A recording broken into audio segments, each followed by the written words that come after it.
I am Dr. Eli Camp. Welcome. This is my podcast, Vital Wisdom. And this is where I talk about health, wellness, homesteading, raising children, and lots of other topics, all from the perspective of vitalism.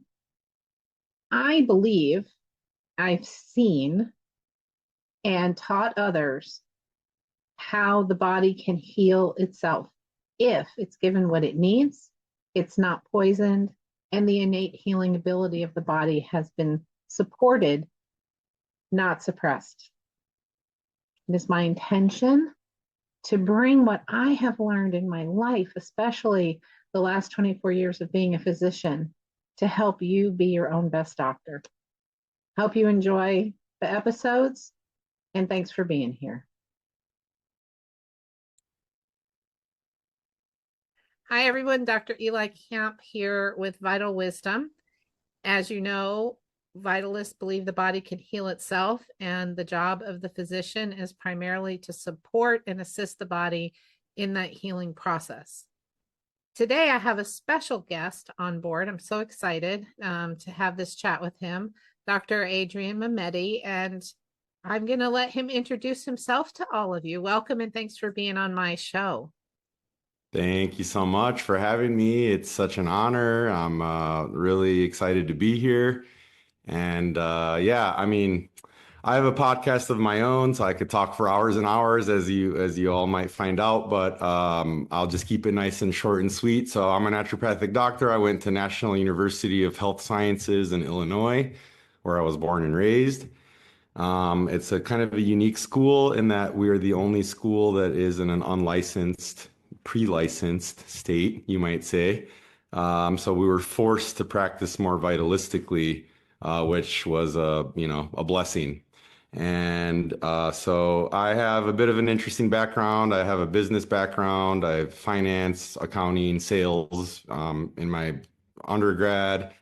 And then I went back to school, changed my careers. And so I'm a little bit of a unique hybrid naturopathic doctor. We're all a little bit weird, I'd say, but I'm definitely up there. And so I have a lot of passions involving mental health and the use of cannabis, psychedelics for those in terms of healing.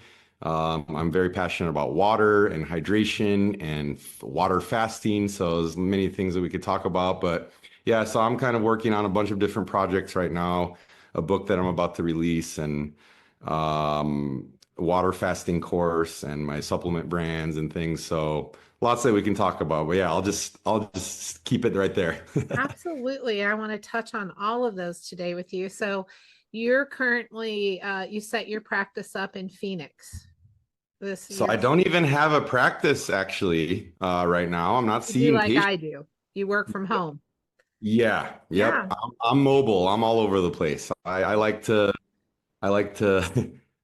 float around and connect. And I realize my superpower is connecting with people, and people feel very safe and comfortable with me. And so I meet a lot of really cool people. And so I like to just connect people and network. And so Mhm. I'm all over the place all the time. I was just in San Diego this weekend. I was in Melbourne, Australia the week before that. And so who knows where I'll be next week? Maybe India. Okay. I hope so. You never know. That's a great place to be. Well, I gave up the clinic-based practice a number of years ago. I think I had done that. So I met Adrian when I went to the school in Chicago or in Illinois, and I was teaching a business seminar Mhm. because just like all other doctors out there, naturopathic doctors don't have a really good, solid background in business. And we kind of share that we're synchronous in this way because I was sales and marketing before I changed my career, and I was an older student.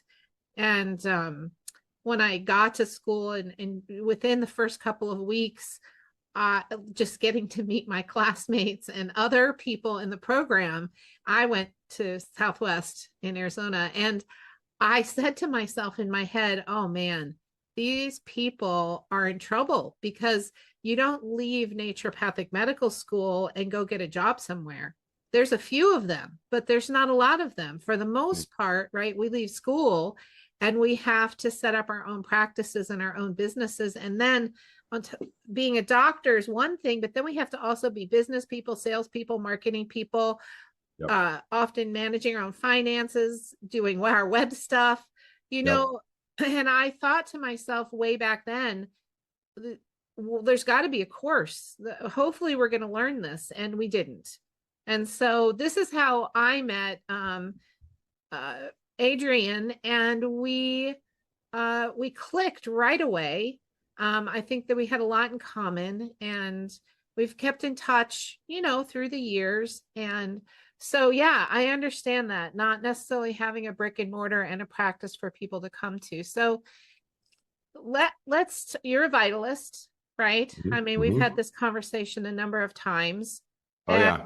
Through and you're through. I've listened to right. all of the vital conversations from the very beginning. If you haven't done that, I highly recommend going to the very, very, very first one with good old Dr. Jim Sensenig, who I never got to meet, unfortunately, but it's like he's in my subconscious. He's there with me. I hear his voice all the time. If you're living Yeah, in accordance with nature's laws, like it's there. So, exactly. The body knows what to do. And the best thing we can do is learn how to assist the body in doing what it's already doing. Of course, you have, injury and emergency situations, and our number one role is to keep people from dying. But right. we start talking chronic illness, and often a lot of first aid and acute situations. Vitalism is powerful medicine. And I was thinking the other day, we're gonna talk about all your stuff, but I went to sleep last night with Dr. Sensenig's voice in my ear, and it's that twilight zone, right before you fall Mm. asleep, but you're not awake. You don't even realize you're sleeping, right? You're just Yep. Yep. drifting. Yep. And there was this thing that came up in one of the doctor groups I'm a part of. It's an alumni group from one of the schools, and they were talking about a toe that had gone wrong in some way, and it was inflamed and it was red, and all these people had jumped on and said, oh, that's an ER visit, you've got to get antibiotics, and you can do your natural stuff, but really you got to get antibiotics. And I had read that post, and I responded to it, and I said, well, if you're interested in some good old fashioned nature cure, you could give it a whirl here. I mean, that is the kind of doctors we are anyway. And I talked about doing hydrotherapy and compresses and, just all of the things that we would do for this little toe that didn't look great, but it certainly didn't look like it was about to be amputated.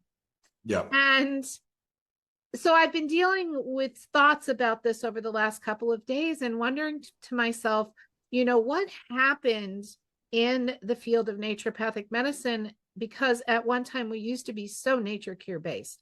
Like the doctors who started this profession, over 100 years ago, right? They left mainstream medicine because it wasn't working and there was something better. And they had figured out this idea that the body could heal itself and that there are laws of healing. There's laws of nature that if you follow them, things work out great. And if you violate them, you have problems. And so last night, as I fell asleep, his voice was in my ear, and he was saying, don't be so hard on your colleagues who are not necessarily practicing nature cure.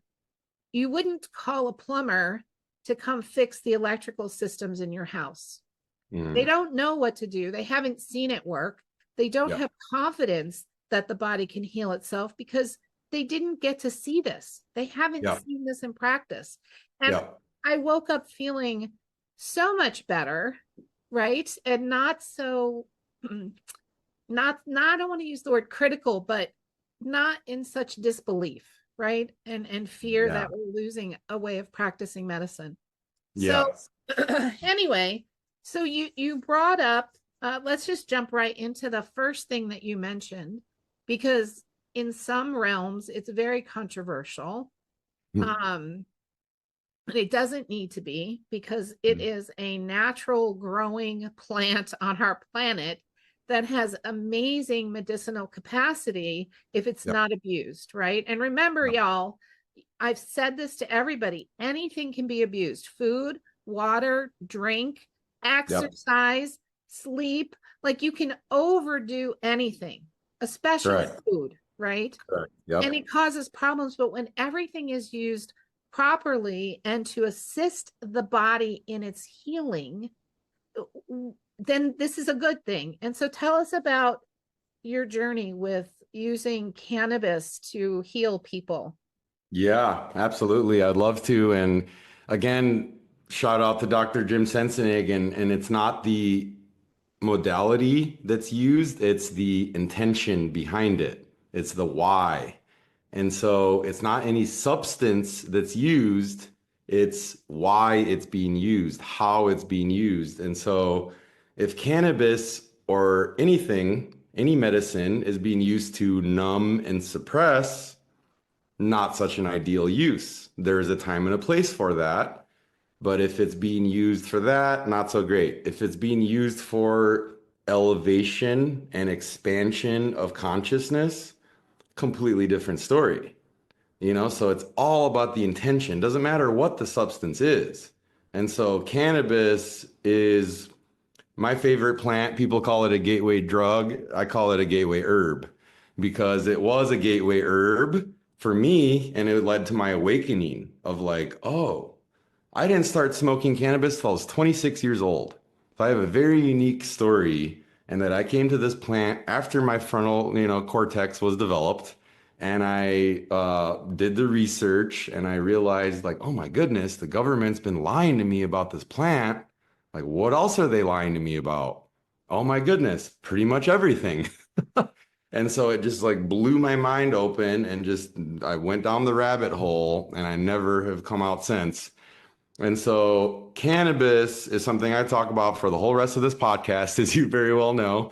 But let's keep it, brief. But in a nutshell, it's a plant that's been used around the world for thousands of years for medicine. And only in the last 80 or so did our country make it illegal for political reasons, because of hemp and all of that with the paper and the clothing and the plastic and all of these different industries that can be completely replaced by the hemp plant. They don't like that. And so they're like, no, no, no, no, no, no. We're going to make this bad. And the word marijuana, by the way, is a racist term that they made up to have it associated with Mexican and Black people back in the 20s and 30s. And so I don't prefer ever calling the plant marijuana because that isn't appropriate in my view. I say cannabis because that's what it's called botanically, cannabis sativa or cannabis indica. And so this plant, and, they say hemp to save the planet, cannabis to save the people. And I truly believe that. And it's like once you understand our endocannabinoid system, truly, actually study it, it is the most important physiological system that's ever been discovered in our body. It just got discovered in 1992 by Right. Dr. Raphael Mechoulam in Israel. And they're not even teaching about it in most medical schools. And thanks to me at National, I was, hey, did you guys know? By the way, every so, few classes, I'd say women's health class, say, hey, by the way, Dr. Sorensen, botanical medicine, shout out Dr. Sorensen, I loved her. Did you guys know there's a vaginal suppository with THC that helps with menstrual cramps? And did you guys know that? I would just raise my hand and just say that out loud in class, like I was that guy, and I didn't care because I know my intentions, like my podcast name, Healing Intentions. My intentions are only good, only to help, only to heal. I'm not trying to get people high and get all crazy. It's about the healing. It's about the medicine. So my whole passion is around breaking the stigma around this plant. And I'm sorry, I didn't plan it out well, but I normally would have been smoking a joint right now to kind of prove the point of like, I'm a functional, responsible, conscious doctor that can have a normal conversation. If I was having a glass of wine right now, you'd think nothing of it. Right. If I'm smoking a joint, all of a sudden I'm this crazy hippie. It's like, no, no, no, no, no, people. We need to flip that. We need to Right. change that whole, consciousness around the plant. And so, yeah, that So, I'll stop there. is smoking the preferred way to medicate the body? versus a gummy or some other form of cannabis? It's a great question. It's hotly debated. I love these controversial topics. This is where I live in. I guess it's my Scorpio nature. I just love the controversy. Right. I'm all about it, but the taboo, whatever. So I personally smoke all the time, and I know that there's heat, my Chinese medicine colleagues, the heat coming in, the lung heat, all that. I understand there's a balance, whatever. I am all water also, so I think that the heat, I can handle a Yeah. little bit of heat. Right. But ideally, it's not the best to be inhaling hot air into our bodies all the time, every day, right? Right. Then the whole point of like combustion and burning, tar and whatever things are coming into your body, not ideal. So there's many ways to consume cannabis, but smoking it is the fastest way. You kind of know how it's going to hit you, and it's very immediate. And so that's why in the hospitals in Israel, they have this in the documentary, the weed documentary that Dr. Sanjay Gupta was on CNN. They have the volcano vaporizers right there in the hospital beds next to the cancer patients, and they're smoking in the hospital. Oh, And I sure. share that with people all the time, and they're like, "What?" Yeah. Because it's vaporized, and so it's only at a high enough temperature to where it is able to extract the cannabinoids off the plant, but it doesn't combust it. Like when you burn with a lighter, it's at like 500, 500 degrees. Right. When you are doing it with the vaporizer, it's like 380, 360. You can kind of choose the temperature, takes off the, terpenes, the cannabinoids, but not burning it. So that's like the healthiest way to smoke. That's why they have it in the hospitals that way. But yeah, ideally, the healthiest way is to, consume it, not smoking it, either Right. in an oil, suppository, topical, Right. patches, sublingual. I mean, there's so many different delivery forms. Well, it's one of the reasons why I wrote Smoke Rings was for Right. people because the I think the preferred way of using cannabis as medicine for a lot of people is smoking it. And Yeah. so there's so many benefits to the effect it has on our endocannabinoid system. We want to help support the body if in the process of doing that we're also creating some toxicity or some damage, right? We want to get the Right. best effect. Yeah. So I will share this really quick. I'll know from my experience in the cannabis industry that 50% of the market currently is in pre-rolls and flower. And so wow. that's a huge part of the market is people, yeah, are preferring to smoke it. A lot of people thought that the concentrates and edibles would kind of be like the majority of the market, but that certainly hasn't been the case. No, not true. So you mentioned suppositories for the female system. Mhm. Give us, and of course we know, although I'd like you to touch on this, because even in movies, it's become an accepted thing to see people with a diagnosis of cancer getting a prescription for their cannabis, and then they have their joints that they walk around with, and when they need it, they Right. choose that instead of some of the very addictive, very damaging pain medications, pain Yep. pharmaceuticals. So Yep. give us some other examples of how cannabis can be used as medicine and to assist the body in its healing attempts. Absolutely. So I have direct experience with working with cancer patients with cannabis here in Scottsdale. I worked at a cancer clinic, a holistic, cancer clinic for 6 weeks. And I was dosing the patients in office with CBD, THC oil and watching their progression. It would take their pain from a 9 out of 10 to a 1 out of 10 within 1 hour Wow. and right in front of my eyes. It's Right. like, how can you deny that with zero side effects that the Right. pain medications have? So what does cannabis help for? Pain, sleep, nausea, anxiety, um, I mean, Stress. all the issues that Right. cancer Stress patients relief. deal Yep. with, like big time issues that cancer patients deal with, appetite, not having an appetite, appetite stimulation. So cannabis helps with all of those things beautifully. And it's just about the awareness around it and the education of knowing how to use it. I was like the cannabis guy in that clinic, and everybody else had no clue at all, at zero. They're like, what? Oh, oil, milligrams? What? I don't know. I don't know. Ask Adrian. And it's like, guys, this is simple stuff we all need to be educated on, just like we're like vitamin D. Do you know about it? You need to have it at a certain level. Okay, so do you know about CBD? Why aren't you taking it as a supplement every single day? I personally take it twice a day, every day. If you're not at this point, I'm not really sure what you're doing. That's my Well, opinion. and that does not mind alter. So people Right. who are watching this may not be familiar at all between the differences of THC and CBD. Can you give us just a very brief chemistry lesson here? Yeah, very brief. So the plant in a nutshell has many different cannabinoids, but the main two kind of are THC, CBD. It's kind of like the yin yang. THC is the psychoactive one that gets you high. It has many medicinal benefits in it, like appetite stimulation and directly killing cancer cells and nausea and pain and so many things. But CBD is kind of like the powerhouse of the plant. Most of the medicinal benefit really comes from CBD, and it doesn't get you high. There's not a psychoactive effect. It definitely hits the GABA receptors, like you feel a calming effect. You feel something, but it's not a high.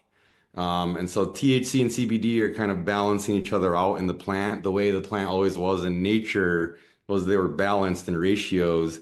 And then through hybridization, the people wanted higher and higher THC, higher THC. So now we have 35, 40% THC Ugh, cannabis plants that is just like an overdose, honestly, for most people. They take one hit and they're overdosed. They have right, too much THC in the system from one hit. And it's right, like because the cannabis back in the 60s and 70s had 5% THC, maybe, if you're lucky, And so it was like very different cannabis. And a lot of people that are older or newer consumers, they come to it and they try it and they're like, whoa, they're in for a psychedelic experience that they weren't ready for. Because right. cannabis can become a psychedelic plant very quickly at the higher doses. So that's where we have to, pay it respect and treat it appropriately because it is a very powerful plant and so we need to treat it that way just like we do with all of our other herbs, right? And so it's no different. That's why it's like this whole stigma. We just need to and it comes through education and science, and here we are. So Well, you mentioned if I was having a glass of wine right now, nobody would think anything about it. It's the same way with alcohol, right? Now, yep, alcohol can be very problematic for some people, especially if they have liver issues. yep, But a glass of wine, especially red wine, organic, right, wine, with the reduced, what is it, reduced sulfates, nitrates, yeah, sulfites, yep, yep, yep. sulfites, as compared to 2 bottles of wine a night, right? Mhm. We can draw parallels here. So using cannabis at the right level and the right balance for a very specific purpose versus using these very high THC strains or just doing a lot of it, Yeah, right? It's a difference between it helping and being beneficial and you becoming kind of dysfunctional because you right, do too much of it. So in the yep, 60s, was there a balance between THC and CBD in that? And now that they're starting to hybridize, we're yep, losing CBD and it's being replaced because a plant can only produce so much, right. and the percentages have shifted is what you're saying. Yeah, it was more balanced, yes. And so that's why it would hit you differently. It would affect you differently. It would be a more balanced effect. And so that's why now, if you go to certain dispensaries, they have options in certain states, not everywhere. And I just think this whole legal framework of how we're doing this is just such a The money thing. disaster. It's It's a money. money It's thing. follow the money. It's like, how is this plant still Schedule One drug, but Yeah, cocaine is Schedule Two? yeah, Please I explain know. that. I know. It's insane. It doesn't make any sense. And yet, Schedule 3 is a synthetic version of THC. Please explain that. I don't know. It's There's the no sense in any of this. Oh, and by the way, people are deathly afraid to sell CBD oil in their offices because they get letters from the whatever. What? yeah. I'm just blown away by it all. My whole thing is ask for forgiveness, not permission. And it's like certain laws are not there to protect us. Certain laws are there just because it's BS and it's a money thing. So in California, I mean, I'll share all kinds of things. I don't care. I'm very open with it. In California, the 4 years I lived in San Diego, I met 15 people making mushroom chocolate bars. All of it's illegal. None of them care because that's the future. That's the next topic we'll talk about at some point, the psilocybin wave Yeah. that's coming. And so the laws, and there's a difference between legality and morality. That's Sure. what Dr. Rick Doblin from MAPS talked to us about in my psychedelic certificate training that I did. There's a lot of not good laws out there that are not moral. And No. so I'm about the morality and helping people and only doing good. And the laws are kind of like, they'll catch up. Yes, yes. There's too many laws about too Yeah. many things. I agree with you. It wasn't like this in the beginning of our country by any means. Yep. And as things have become corrupt and people have taken power and money has Mhm. become the law of the land, Yep. they kind of go a little bit nutso with trying to tell us what we can and we can't do when Yep. really a lot of that should be up to us. But there's no laws outlawing poison that's being sold on the shelves for food or toxins that are in our water supply. Like, come on, people. Like, if the Right. laws are really supposed to protect people, then why don't we regulate the things that actually cause damage to people versus the things that can be healing and beneficial and offer assistance? So, Yeah, exactly. Well said. what I can remember years ago chatting with you and saying, you need to make a course or write a book that can guide people in dispensaries and Yes. in other places, in doctors' offices and in clinics, so they know how to use cannabis and CBD appropriately. And some of the most effective products I've seen, by the way, are the combination of Yes. THC and CBD together, just like it was designed in nature. So that's what I was going to say is if you go to some dispensaries, they have that ratio more balanced of like, this joint that you're going to smoke has 10% CBD and 5% THC. Right. So it's a 2-to-1 ratio. And then that is going to affect you way differently than that 30% THC joint you're going to smoke. It's night and day. Well, You're the going to first smoke it one's and more you're going to feel medicinal, right? right. You're going to Yeah, feel the calming effects. You're going to feel less anxious. You're going to feel just more balanced. You're going to feel maybe a slight buzz, slight, like drinking a glass of wine, right. Right. responsible, functional. So why do you think more naturopathic doctors have not embraced the beautifulness of this particular medicine? Like, It's a great question. I ponder it pretty much every day because this is like one of my big passions, and like I think it's just the stigma. I think it's not knowing. I think it's the misinformation. It just shows how powerful propaganda and fear goes from many years back, and it's like so deep in our subconscious that people like that. I present the facts. I'm like, here, look, there's a child that had 100 seizures, and then now they don't because of CBD oil, and mothers especially are like, oh, I'm into it. I'm sold. Emotionally, they're like, I support it. Medically, yeah, of course. But then they're like, oh, but recreationally, why? What?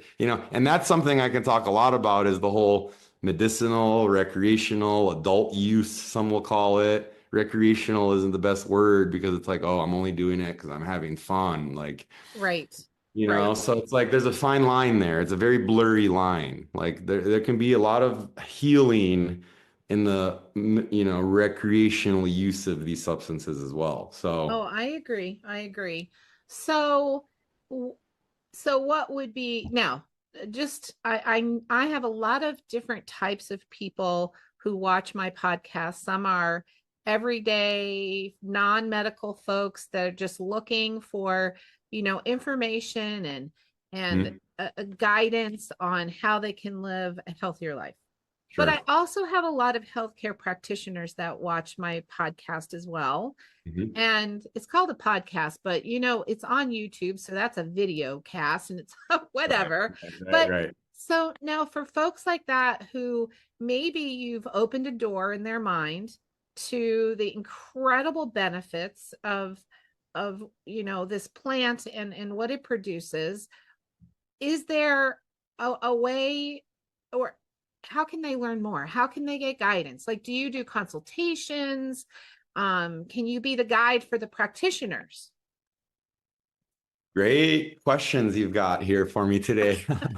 I would say I'm happy to, consult with people anytime. I mean, to answer your question about the courses earlier, I didn't end up making a course, like here's my course, but that's Right, what I do every day and just who I am, like, and my interactions. right. I've That's my specialty. I've realized I've taken many people through their first experience with cannabis, their first experience with all the different medicines I'm passionate about. Yeah. That's like my specialty is like, here's the education, here's how you do it, here's what you do, da, da, da, here's where you buy it, here's the best quality, all the way through. And so that's what I've been doing just one-on-one with people. But yeah, where can they learn more? Happy to help anytime. You can reach out to me. There's many different books and resources I can direct to.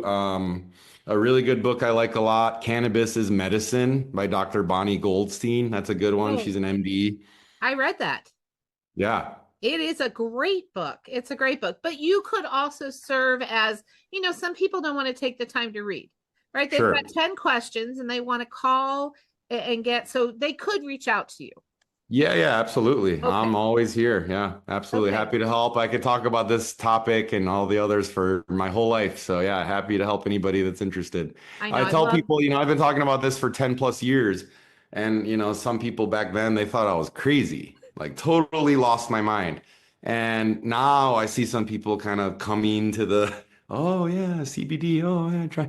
And I'm never upset about it. I'm like, I welcome you with open arms, even if it's 7 years after the fact. Like, I don't care. It's better late no, than never. no, absolutely. Which someone who truly walks in a paradigm and understands it and believes it, they also, especially if they came from the other paradigm or Right. other paradigms, you completely understand where people are at until they, I don't want to say wake up, but until they can see life from a different perspective. So Yeah. I Yeah. got a couple of samples from you. And I Hmm. just want to say that the love one, right? Much Uh, love. Yeah. Yeah. so I tried this with a patient actually who was over the top, over the top ADD and Mm, very anxious and sleep deprived and making herself sick and losing weight because of this. And she's been on all of the medicines, all the pharmaceuticals. She's a very new patient. She did all mm, this before me. mm, And she had seen a number of homeopaths. So nothing seemed to help her stop for a minute. And the sample that you sent me, I said, hey, I would like you to try this and show. Oh, now she wants more. So I'll talk mm. to you about her getting some more, but her life has transformed in less than a month. Ooh, here's She my can, surprise face. oh man, she can think without her thoughts jumping around all over the place. She's sleeping. Her Mm, anxiety is almost non existent. And now mm, she wants to think about homeopathy again. She couldn't. mm. So, for whatever was going on in her body, and let me tell you, she's clean. She eats clean. She has done a lot of all the other work, right? Yeah. There was Yeah. just something about her neurotransmitters or just the way her brain was receiving and processing information that was broken, and it Yeah. broke a long time ago. And Mm, she tried meditation and yoga and deep going to the retreats where they work with masters and mm. this is the first time she's had hope, Wow. which is so exciting to me. Okay, so Hmm. let's talk about your book that's coming out. Yeah. Yes, I am. very excited about it. It's been a long project in the works, long time coming. I know we talked about it a couple of years ago. And Yeah. so it's a big deal for me to write a book because I do not like writing. I've always said I'll do a math test before I'll write a paper, like any day, any Right. day. And so, yeah, the book is called Profits Over People: How Healthcare Became Sick Care. Huge shout out to Dr. Rick Kirshner with his documentary that he made titled True History of Medicine: How Healthcare Became Sick Care. And so he let me use that title in my book and helped me a lot with it actually. And so I'm very excited about it. It's like almost done. My goal is to get it to the printer by tomorrow. That's my Oh, goal. wow. Yeah, What I'm like, it's timing? right at the end. Yeah, I know. What timing? But yeah, it's basically the history of medicine, why we got to how we got to where we are, the Rockefellers getting involved, the Flexner Report, all that history that we all know about very well. People that may be listening, maybe don't, but please watch Dr. Rick Kirshner's documentary is kind of a preface to my book. That's kind of like the first part of my book. So it's past, present, future.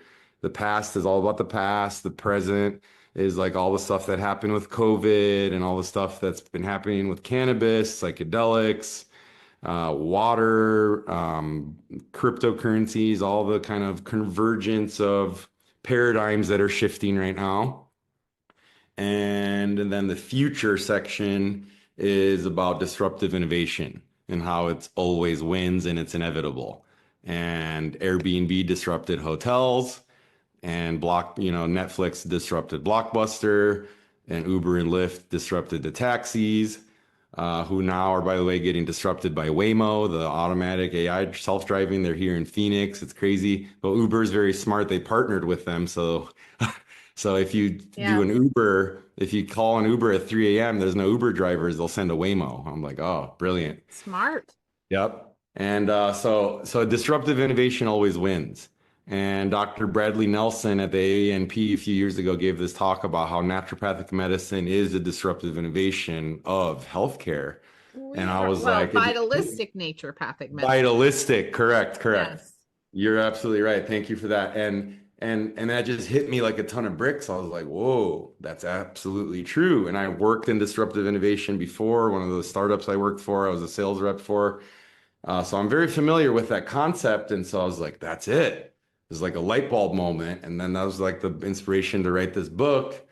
And because that is it, like it's the way we've always done medicine, it's the way we're always going to do medicine. This whole pharmaceutical craziness, it's only in the last 100 years. There's a time and a place. I get in a car accident. It's not the time for herbs. No. You know, it's not the time for herbs. Please give me the drugs, the surgery that I need, whatever. But chronic disease, I don't want to go anywhere near a regular doctor because they are No. not taught about health. They are taught pill for every ill. Here's this pathology. Okay, we're going to do this. And they're very smart, caring people. I don't ever want to talk bad about MDs. I have a lot of MD friends, DOs, and whatever, but they're stuck in a very broken system. It's very broken and it's all profit driven. The pharmaceuticals and insurance companies run this country. We are 5% of the world's population in the US. We consume 65% of the pharmaceuticals manufactured. Does that not blow your mind?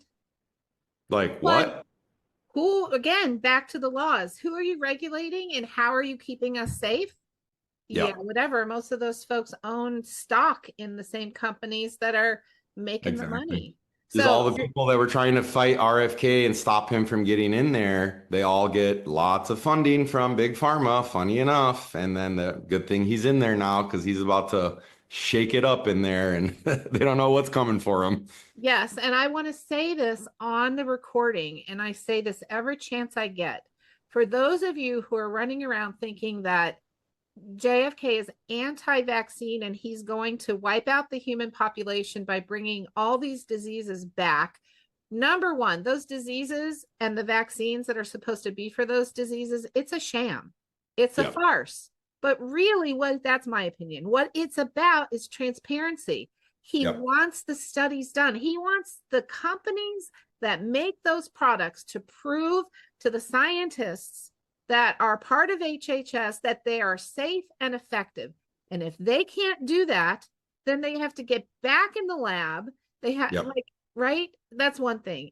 And then his other argument is if we're healthy, we don't have to fear, which is why he brought Del Bigtree on to this initiative. So Kennedy's working on all the regulations and policies and the government stuff, and he's asked Del to please create the let's reverse what's normal, and let's make poisons in our food abnormal. Let's make being obese abnormal. Let's get back to building health and make healthy, functioning humans healthy, not humans hooked on drugs for the rest of their life, pharmaceuticals for the rest of their life for money. Like, yes. Okay. So you said it's going to the printer. Yep. Are you self-publishing? How are people going to be able to find your book? Great question. I am going to self-publish. I'm going to do, the Amazon route, whatever. I don't know the exact details, to be 1,000% honest, but I just wanted to focus on just getting the book done. It's at like 36,000 words right now. So I need to just, whittle it a little bit, and I don't want to just keep going. That's my problem, is that I could always add more. I could always add more. I could always do more. So it's like, I need to just cut it. Tomorrow's the cut. Done. Right. But can they get it from you? Yes, ASAP. You're gonna get copies, so you can. I'm gonna get copies. I'm gonna do an audible where I'm talking it out, narrating it like Gary V. I've been told by many people I look like Gary Vaynerchuk. I said I'm the Gary Vaynerchuk of health. So get ready. There you go. Oh, that's so cool. Well, do a post or let folks know when it's ready. Definitely. Because I'll order some and I'll give some out as I like to do giveaways. And I get the giveaway to be something of true value and not just, something to have to give away. So thank you. That means a lot. And I haven't forgotten about the Smoke Rings project. Don't worry. There's just 50 plates spinning right now, all around. And so I'm just trying to, focus, but it's top of mind for sure. And so, the book I'm very excited about. I think it's very important information. Like you said, it just needs to get out. I think you told me this like 2 years ago. It needs to just get out. But I was waiting for the time when ChatGPT came out. I didn't know I was waiting for this, but I was. That's because in 2 days, I was with ChatGPT talking and just pacing around my house like a crazy person, talking. I finished the book basically. And now I'm just, finally like the last little parts.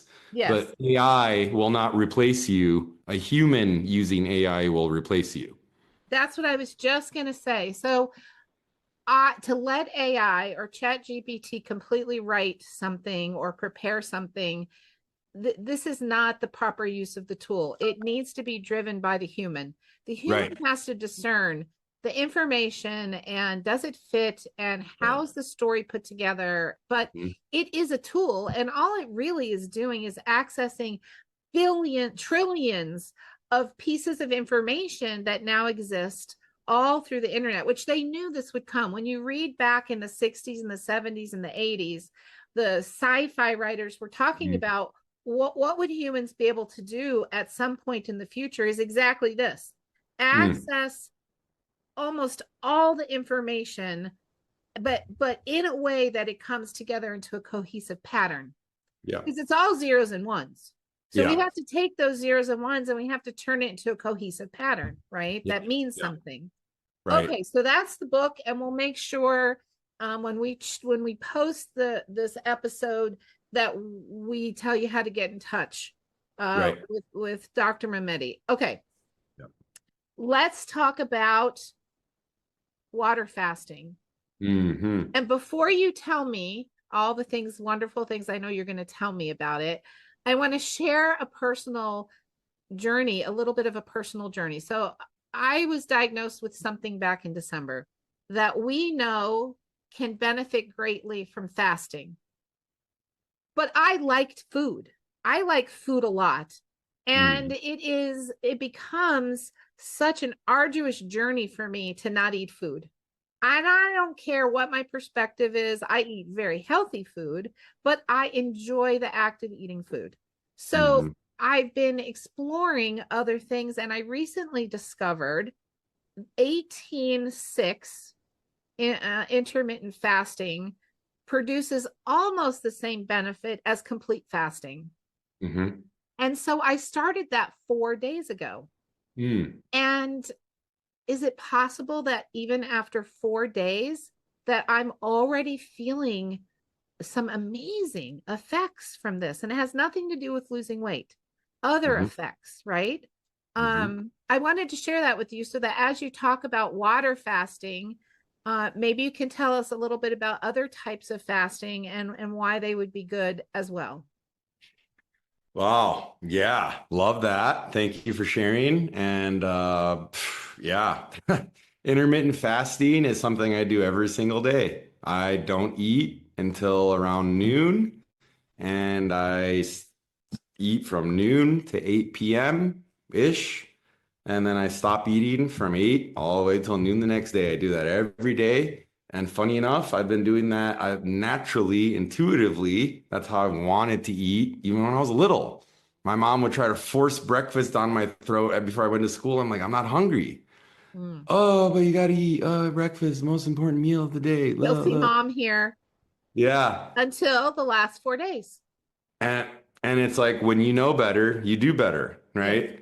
And Yes. so it's all about the education and the belief in the information. And it helps when you see others that have done it. I've inspired many people to do water fasts now because they're like, holy shit, Adrian is the real deal. Like he's not just talking about it, he's Well, living they proof of see it. you. They see you live your life a certain way. And so Yep. you're proof in the pudding, right? Proof is in the pudding. Here I am. Nice to meet you. I'm the real life Aquaman, you know? And so, intermittent fasting is fantastic. It's highly beneficial. I didn't realize it was almost as beneficial as full water fasting, but I mean, it makes perfect sense. Totally makes sense. And so, yeah, Victor Longo's done a lot of studies on intermittent fasting and like calorie restricted fasting and like rats and how they live like way longer when they're just fed less calories and unbelievable stuff. And so, yeah, water fasting is something I learned about in school and I was blown away and I was like, whoa, I also really love food, like a lot. My parents have had restaurants my entire life. 40 years, they've had breakfast, lunch restaurants. So, like, I've literally been raised around food and also, I'll say, not the healthiest food sometimes. That's just what my mom knew, the mom guilt of like, I didn't know any better, but like, it's just, what you know. Yeah. And that's what everybody, by the way, is acting from the level of consciousness that they're at. And it's like all about meeting people where they're at, right? Meeting patient where they're at. It's just with anybody. That's what psychedelics have taught me a lot is truly stepping into somebody else's shoes, like actually being them, like seeing it from their eyes. Like I actually experienced that in my ayahuasca ceremonies, like where I was my ex-girlfriend's father Oh, and wow. I saw from his perspective of like, oh my God, like, whoa, I fully understand, like compassionate, like what it's like to be you for a minute, Mm-hmm. Mm-hmm. That's powerful. It is. Perspective. And so, and that's the whole thing with psychedelics in general, I feel like is just being able to zoom out. And Right. and that the patient story you shared with mushrooms doesn't surprise me because it's like, what do mushrooms do? You've seen that diagram of like your normal brain with fMRI and then on psilocybin, and it's like the whole thing is lit up because all these connections are happening that don't normally connect. And that's what it does. It's like getting everything online again. It's like, Mm-hmm. oh, we can reconnect and doesn't mean you need it forever. It's No. just a little boost, a little spark to the system to be like, hey, look, we can do this. We got this. We're here. We've been here before. And let's slowly get back to it, with nature. Mushrooms, they grow from the ground. We're Yep. closer linked to mushrooms than we are to animals in the plant I've kingdom. heard that before. It's not a rabbit hole I went down. Um, Yep. so intermittent fasting is good. It's a good daily Yeah. practice. Then Yep. we can take this to another level. with Yeah. water So the fast, water right? fasting is the ultimate level of it, where you don't eat any food, you drink only water. There's variations to that. You can do juice fasts where you're doing only juices. You can do bone broth fast. You can do the master cleanse with, maple syrup and all that, the lemon juice. I've never done a lot of those. Honestly, I just went right to the water fast because to me, all those other ones are a little more difficult because you're giving your body like a little tease. It's like, here's some calories. And so then you get hungry, and here's some more calories, and you get hungry. Hmm. So the water fast, it's like a really intense, again, back to the Scorpio, like very intense first day, the nighttime, your body's like, whoa, you're really not going to feed me right now, That's the hardest part for me.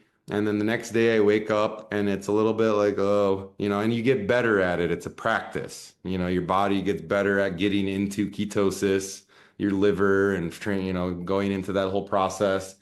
And so the first couple times it can be rough. I've had many friends that are in school, like they could not complete a water fast. They tried and they're like, I just feel so horrible. I can't do this. So it depends on your level of toxins in your body. We all got toxins, right? But it's like, and I also think the water that you're drinking is a huge factor to it. So that's something I could talk about for hours and hours and hours, the Oh, level of yeah. quality of your water. I just did a whole episode on water quality and all of that. So my listeners know what you mean when you say water quality. So Awesome. what would you do? Why would you recommend uh, a water fast? Like how are we helping and assisting our body in its self-healing journey when we do a water fast? Well, I mean, it's a miracle what's going on. There's a reason why every spiritual tradition has included fasting as a part of its, traditions. And 60% of our body's energy goes towards digestion. And so when we give that a break, I mean, literal miracles are happening. All that energy can go redirect towards autophagy and, getting rid of the old, not good cells and building up the immune system. I mean, the immune system gets such a boost, it's unbelievable. And so, why would you do it? I mean, there's many reasons. I'd say the course that I'm developing is to take people through a 3-day water fast their first time. I think that's very approachable. I've had my parents do 3 days before. I think everybody can do that just on their own. And then anything past that, that's where you kind of have to be careful and get some supervision and, whatever. But I learned about it in school. I said, wow, this is fascinating. I'm going to try it. What do we get told in school? Don't ever prescribe something to a patient you haven't tried yourself, right? Yeah. And so I did it and I did 3 days. I said, I'm going to try 3 days. I felt so good. And this was during school, 2018. I felt so good that I said, I'm just going to go for 6 days. On the third day, I felt so good. I did 6 days, my first time. And Wow. so now, what is it, 7 years later, I've done over 30 3-day water fasts. I've done a 7-day fast twice. I've done a 10-day fast. I've done a 14-day fast. And then I just completed a 21-day water Wow. fast on February 1st, which I found out when I was fasting that Gandhi has also done two 21-day water fasts. And so That's kind of funny cool. because I always call myself Gandhi, fighter without a sword, because because I've never been in a fight in my entire life, even though I know multiple ways to kill somebody. I have my black belt in Taekwondo, first degree, but I've never been in a fight. So I'm very peaceful and I'm very like, let's de-escalate this. Very, very unscorpio. I know. Well, Very I think Scorpio. it's my Cancer moon. Oh, I'm there you very, go. There you I'm go. very gentle and sensitive. So lots of reasons why. Uh, not Lots of reasons. Detox, reset, clear yourself out, lose weight, blood pressure, diabetes. I mean, the cancer studies are unbelievable. The True type North, 2. type 2 Type diabetes, of 2 course. Yeah, diabetes. of For those course. Yeah. of you who are type 1 diabetes, there are modified fasts that you can do actually, but you should always, always work with someone who's trained in doing fast for type 1 diabetic. Do not Yep. do that on your own. Correct. Yep. Yep. Hypoglycemia, you have to be careful. There's certain conditions where it's like, and no, pregnancy, obviously, Right. many different things. Um, so yeah, True North Health Center in Northern California, they do water fasts, medically supervised up to 40 days for people. They have Wow. published case studies on PubMed. If you just type in grade 3 lymphoma, stage 3 lymphoma, water fasting, and you'll see their studies, 21-day water fast, stage 3 lymphoma, gone. Yep. 1 year follow-up, no Gone. more No lymphoma, more. gone. So, and when I Okay. tell that to people, they're like, whoa, really? It's like, yeah, really. But you just don't know about that because they don't want you to know about They that don't want because the you to know. cancer drug Cancer, industry is big money. I was just going to say multi-billion-dollar industry. Okay, Yep. so this is going to be a they don't work with you, right? This is a work you're going to create a workshop they can do on their own. Right. Yeah. That's what I'm thinking is like a course that you can just purchase and it's just Okay. online. Here's these modules, whatever. And then the working with me, I'm still not really sure. Honestly, the one-on-one patient care, that's just not my bread and butter, and that's No. okay. No, but what about a group? So if Group, yeah. yeah, so you have a group of people who go through this together, maybe they can join, maybe you have a group here or there where folks can ask Yeah. questions, get support, Right. troubleshoot with each other, like, what do Absolutely. I Yeah, I do? have friends that do that with mushroom microdosing and they have Yeah. a group and let's do this together and we're all Yeah. going to microdose together, 8 week thing, and we're going to go on Zoom once a week and all discuss. We have a group chat. Simple, Well, so yeah. maybe consider that for the longer fast. I agree with you.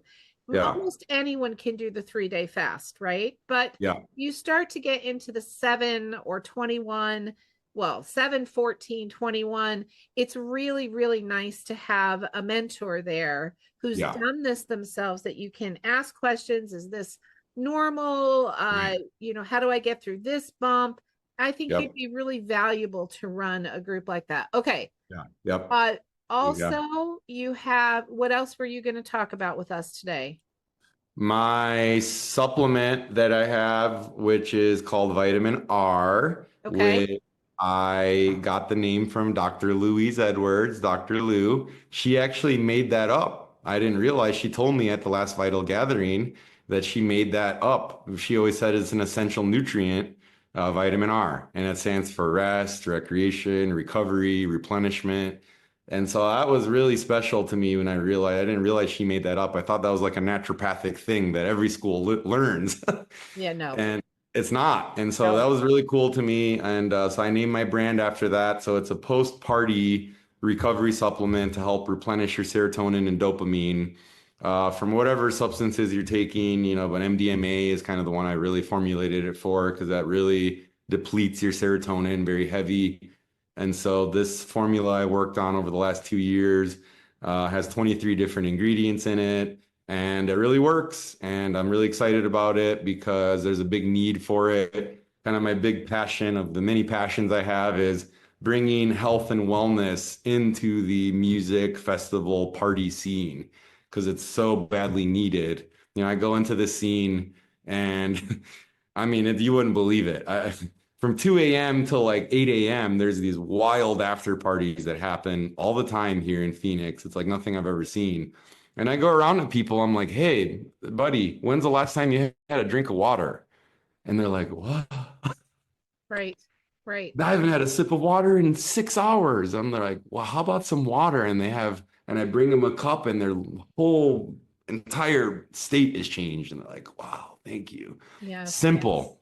You want to simple. go back to that case you presented about like vitalistic? I have a friend, Dr. Brian Bernier. He teaches at Southwest School Sonoran now in the urology class. He's a friend of mine from school.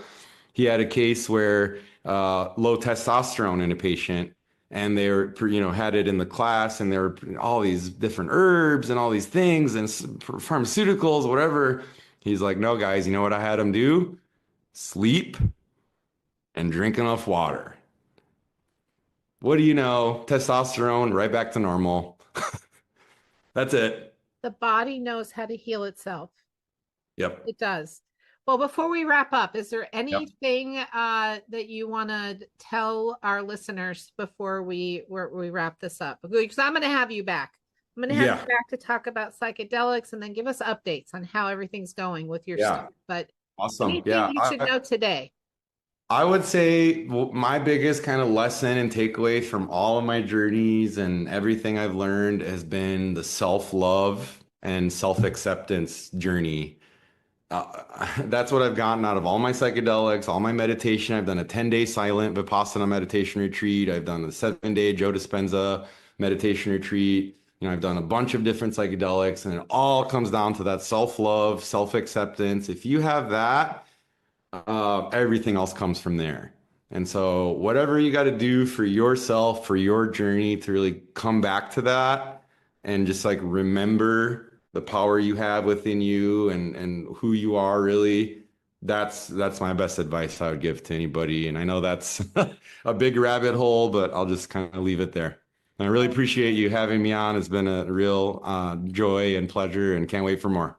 Yes, thank you for being here. And remember, the body can heal itself, everybody. You just have to, find that person that will work with you to teach you, who also believes that the body simply needs to be assisted in this self-healing miracle that it engages in every day. Do not let fear run your life. If you let fear run your life, you run around, right? You're running around in a cage. And I love that everyone has joined me here on Vital Wisdom for this episode, and have a great week. I'll talk to you next week. Thanks for joining me today. For those of you who have written and emailed and are interested in my books and other offerings, I wrote The Unvaccinated Child as a resource guide for parents and caregivers to navigate childhood illnesses in a natural and healthy way. And while the intended group was the unvaccinated, it turns out it's an important resource for the vaccinated kids as well, since vaccines do not necessarily prevent illness. Smoke Rings is another book I wrote, and that's to help smokers support their health, regardless if they plan to quit or not. So for people who smoke, love a smoker, used to smoke, continue to smoke, this book helps you be your healthiest version. And when I say it is judgment-free, it is absolutely judgment-free. You're free to make the choices you make. I'd just like you to find better health while you make those choices.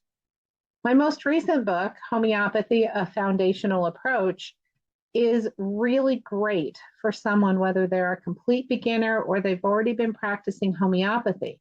It starts at the beginning and it guides the readers through the basics and on into first aid and acute practice, so you can start using homeopathy right away. That's the most important thing to me, is to get folks using homeopathy in their everyday life. My workshops and courses can be found at either ecampnd.com or longshadowsranch.net. Have a great week. Again, thanks for joining me, and thanks for your support.